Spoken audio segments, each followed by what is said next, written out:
नमस्कार दोस्तों, मैं हरीश तोमर आप सबका बहुत बहुत स्वागत करता हूं। बड़ी खुशी की बात है कि जीवन जीने के लिए लोग पता नहीं कहाँ कहाँ जाते हैं। कोई स्टूडियो पहुंचने, कोई नोएडा जाता है, कोई कर्नाटक जाता है, कोई टीवी टावर जाता है। लेकिन आज हम आपको बताते हुए बड़ा हर्ष से बता रहे हैं कि बुराड़ी क्षेत्र में बन गया है हारे का सारा मीडिया ग्रुप का स्टूडियो। आपका बहुत बहुत स्वागत है स्टूडियो में। नमस्कार। आपके हारे के सहारा ग्रुप मीडिया को बहुत बहुत धन्यवाद मेरी तरफ से।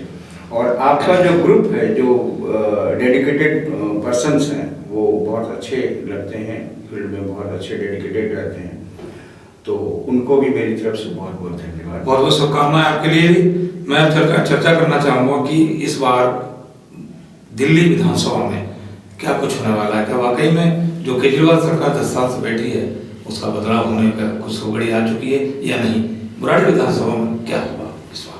ये केजरीवाल एक ऐसा बंदा है जिसने कि राजनीति के क्षेत्र में लहर ला दिया था, और वो लहर ऐसा लाया था कि अन्ना हजारे का आंदोलन चला, और उस बंदे ने जो 49 दिन का सरकार थी, 49 दिन की गवर्नमेंट थी, उसके बाद फिर वो धीरे धीरे पैरेलल पे आया और जो जनता को उसने दिया। देखिए, इसमें दो बातें हो सकती है कि केजरीवाल ने वो स्टंट अपनाया जो आज तक किसी नेताओं ने नहीं अपनाया था, चाहे वो मीडिया जगत में हो, चाहे वो राजनीतिक क्षेत्र में हो।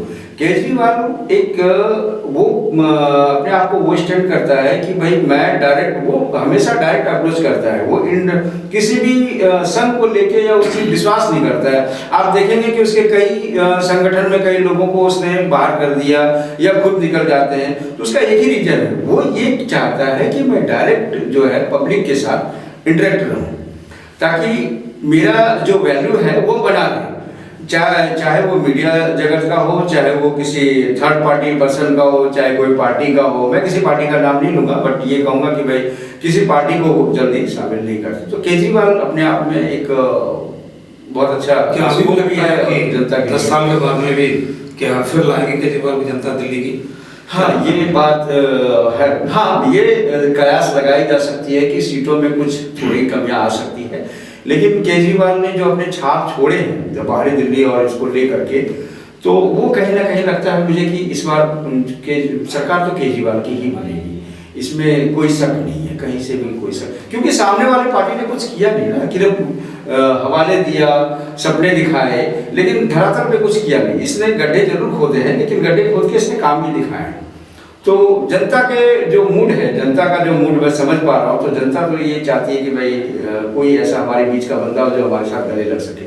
तो ये बहुत बड़ी अच्छी बात है कि केजरीवाल फिर से कहीं ना कहीं एक बार अगर बोल रहे हैं तो वो कहीं ना कहीं स्टैंड करता है। संजीव चौहान जी क्या बताना चाहेंगे कि केजरीवाल ने जब दिल्ली में आए थे राजनीति में, किन मुद्दों को लेकर के इन्होंने आंदोलन किया था? देखिए, कौन सा मुद्दे थे? जनता उस समय कांग्रेस से त्राहिमाम था। कांग्रेस का जो अत्याचार था वो चरम सीमा पे था। उस समय कांग्रेस किसी को कुछ समझ नहीं पा रही थी। जैसे निर्भया कांड को लेके समझ लीजिए कि वो शीला दीक्षित का वो झूठ जो एयरपोर्ट में उसको निर्भया को मैं लेके जा रहा हूँ, चाहे सिंगापुर लेके जा रहा हूँ, वो झूठ पकड़ी गई थी। और कई ऐसे झूठ जो पकड़ी गई थी जिसके जहन पे पब्लिक के दिल में जो है ना एकदम मतलब उबाल आ गया, और लोग जो है कैंडल लेके मार्च वीक पे निकल गए। और जब वहां से उसका ग्राफ जो गिरना शुरू हुआ, तो इस बीच में अन्ना हजारे आंदोलन का हो गया, तो इस बीच में जो है केजरीवाल को मौका मिल गया। और 26 साल से एमसीडी में राज कर रहे बीजेपी, उसने भी बहुत बड़ा छाप छोड़ नहीं पाया। हालांकि मोदी जी आए, मोदी जी ने सेंट्रल पे बहुत अच्छा काम किया, सेंट्रल लिया भी, लेकिन उस तरह से जो ग्राउंड का होता है, जो स्टेट के लिए होता है, वो कहीं ना कहीं केजरीवाल ने अचीव किया है। मैं आते हैं मुद्दे पे, बुराड़ी विधानसभा की बात कर रहे हैं। संजीव जी जो वहाँ के वर्तमान विधायक हैं, 10 साल 11 साल उनको हो गए, और हर बार उनका अंतर जो वोटों का है, मिलने वाला जो मत और मताधिकार है, वो बढ़ता जा रहा है। उधर वही कैंडिडेट जो पहले जेडीयू के संयुक्त प्रत्याशी थे, एक बार फिर उन्होंने जो केंद्र सरकार है, उन्होंने फिर जेडीयू के प्रत्याशी शरण कुमार को उतार दिया। अब आपको क्या लगा, क्या रहेगा इस बार? क्या मतलब वो पिछली जो हार इनकी हुई है उसको जीत में बदल पाएंगे या फिर आज स्वीकार करते हुए और ज्यादा? नहीं, देखिए, ये जो बुराड़ी विधानसभा की जो एक बात है, ये दिल्ली से बिल्कुल हटके है, और इसकी बात जो है चर्चा बहुत अच्छा तेज है कि हाँ गठबंधन को टिकट दिया, लेकिन वो गठबंधन कहीं नजर नहीं आ रहा है। रही बात संजीव झा की और विधायक की, तो उसका जवाब मेरा इस तरह से है कि संजीव झा ने वही चीज अपनाया जो केजरीवाल करता रहा है। केजरीवाल क्या करता है कि 5 साल अगर उसके साथ कोई रह लेता है तो वो समझता है कि ये सारी चीजों को समझ चुका है, मुझे डैमेज करेगा, उसको वो बाहर कर देता है। तो मुझे लगता है कि संजीव झा ने भी वही स्टैंड अपनाया है और उस स्टैंड पे ही वो चल रहा है, तो जिसकी वजह से थोड़ा सा अगर 200-250 आदमी पत्रकार इसके कार्यकर्ता चले गए हैं तो 400 आ भी गए हैं, चाहे वो भाजपा से हो चाहे वो आपकी कांग्रेस से हो, किसी भी पार्टी से हो, वो आ भी गए हैं। तो संजीव झा का डैमेज उतना नहीं है जितना वो अब हो गया है। तो मुझे लगता है कि संजीव झा इस बार फिर जो है चौथी बार फिर विधायक बन सकते हैं, बनेगा, बन सकते हैं, यही कहती है। बाकी जनता का मूड क्या होगा। पुरानी विधानसभा में राजनीति उथल पुथल की बात करें जी, क्योंकि जिस प्रकार से शैलेंद्र कुमार जी के लिए संयुक्त उम्मीदवार बनाया गया जदयू का, एनडीए का प्रत्याशी बनाया गया, राजनीति उथल पुथल है, तमाम लोग 10 साल से तैयारी करते हैं, राजनीति में जाते हैं, एक भविष्य टटोलते हैं, लेकिन इसके बावजूद उन्हें वो मौका नहीं मिलता है। तो आज ये कयास लगाया जाए, जो चर्चा भी है कि भाजपा के कार्यकर्ता और पदाधिकारी भी नाराज हैं, उसको किस तरह देखते हैं? क्या वाकई इसका कुछ फर्क पड़ेगा? नहीं, देखिए नाराज हैं ये बात ठीक है, वो क्षेत्र के हैं इसलिए वो नाराज हैं, लेकिन अगर उसको हम अच्छे से एनालिसिस में लें तो भाई सेंट्रल में अगर किसी ने बायां हाथ दिया है तो दायां हाथ आपको देना पड़ेगा। तो ये बात और है कि इस बार जो आपके एनडीए के प्रत्याशी हैं जो गठबंधन में है, वो उस चीज़ को मैनेज नहीं कर पा रहे हैं।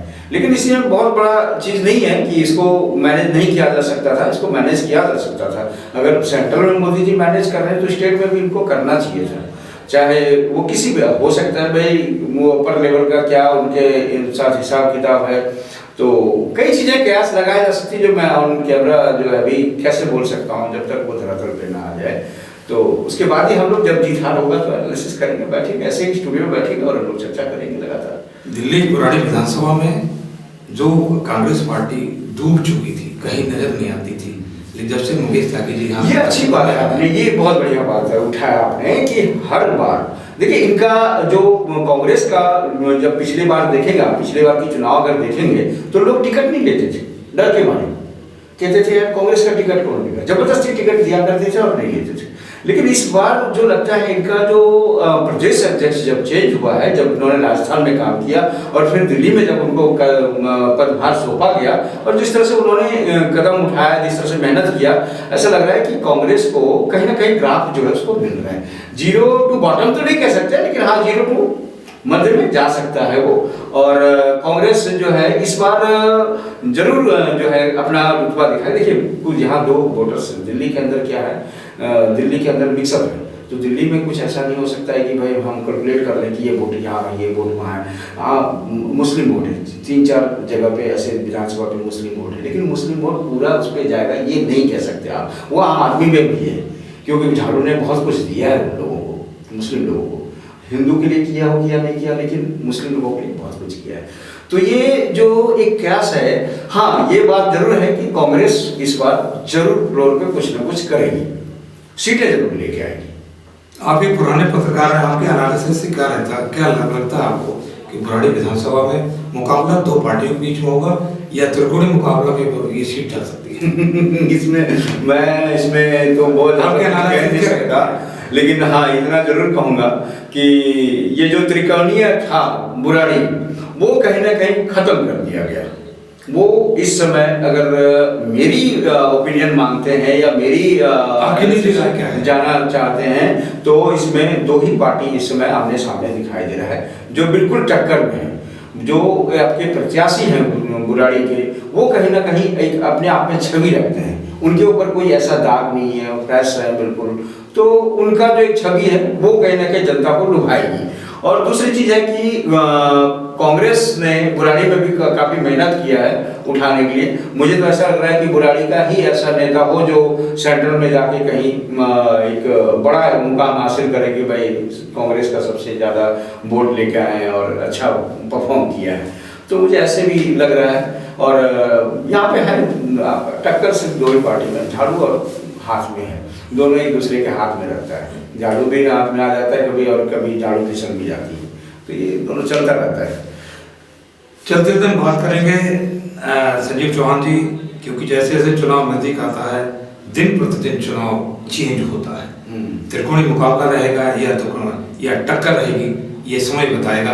आगे चर्चा के लिए हम फिर हाजिर होंगे संजीव चौहान के साथ। हरीश तोमर, बहुत बहुत धन्यवाद। आपका भी बहुत बहुत धन्यवाद।